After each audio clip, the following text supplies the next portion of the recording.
जेव्हा भुईसपाट होईल मात्र निकाल काय सांगाल, काय प्रतिक्रिया, कसा जल्लोष असेल? अतिशय आनंदाचं असं वातावरण आहे. मोदीजींचा करिश्मा देशवासियांना पुन्हा एकदा त्या ठिकाणी पाहायला मिळालाय आणि या ठिकाणी सगळे डावपेच खेळून त्यांना चितपट करायचं काम हे मोदीजींनी त्या ठिकाणी केलंय. विरोधकांनी आपण बघितलं या इलेक्शनच्या माध्यमामध्ये आकाश पाताळ एक केलं होतं, पण मोदीजी की गॅरंटी और देश का भरोसा याच्यावरती हे इलेक्शन त्या ठिकाणी जिंकले गेलेले आहेत. आणि मला असं वाटतंय की या तीनही राज्यातल्या ज्या भगिनी आहेत त्यांनी म्हणजे मातृशक्तीने मोठ्या भरभक्कम पद्धतीने मोदीजींना त्या ठिकाणी साथ दिली आहे. मला असं वाटतं की काँग्रेस आणि राहुलजी यांच्या लक्षात आलं असेल की फक्त फोटो काढण्यापुरती गरिबांमध्ये मिसळणं वेगळं आणि खरोखर गरिबांसाठी अहोरात्र झटून त्या ठिकाणी काम करणं वेगळं, हा फरक काँग्रेसच्या लक्षात आला असेल.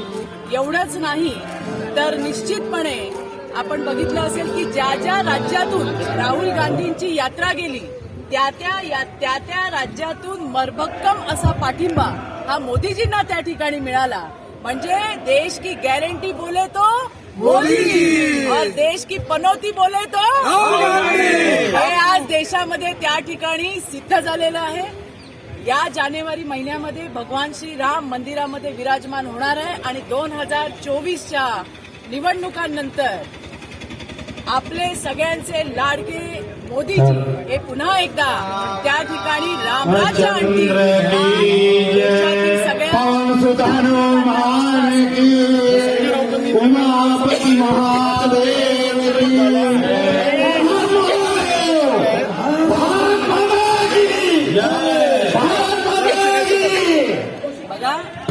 दुसरा एक त्यांनी जोडून प्रश्न विचारतो, कारण त्यांचं म्हणणं होतं की तेलंगणामध्ये राहुल गांधी यांच्या भारत जोडो यात्रेचा जादुई करिश्मा पाहायला मिळाला आणि छत्तीसगड मध्य प्रदेशमध्ये जो पाहायला मिळेल असं त्यांना विश्वास आहे.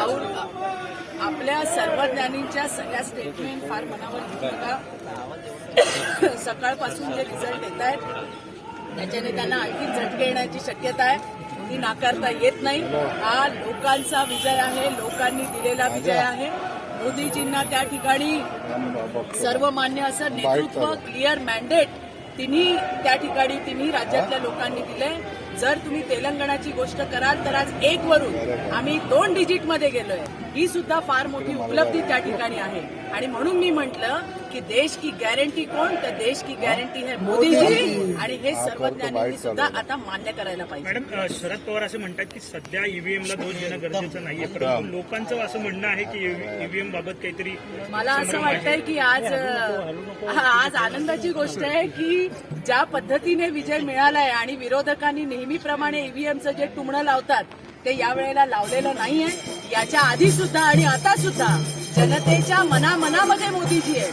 आज जगातला एकमेव असा देश असेल की ज्या देशामध्ये प्रत्येक अंत्योदयापर्यंत त्या घटकाचा विचार करून त्याच्यासाठी त्याचं जगणं सुसह्य करण्यासाठी ज्या ज्या काही योजना आणायला पाहिजे त्या मोदीजींच्या माध्यमातून आणल्या गेल्या आणि म्हणून आज भारतवासियांचा विश्वासच जर कुणावरती असेल तर तो मोदींवरती भारतीय जनता पार्टीवर आहे.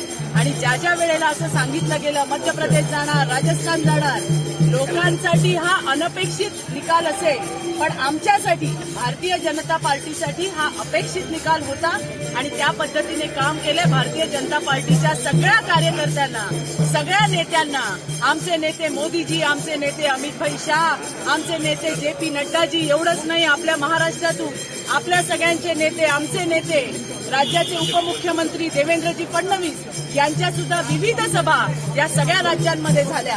राज्याचे मुख्यमंत्री एकनाथराव शिंदे हे सुद्धा विविध ठिकाणी त्या ठिकाणी गेले होते.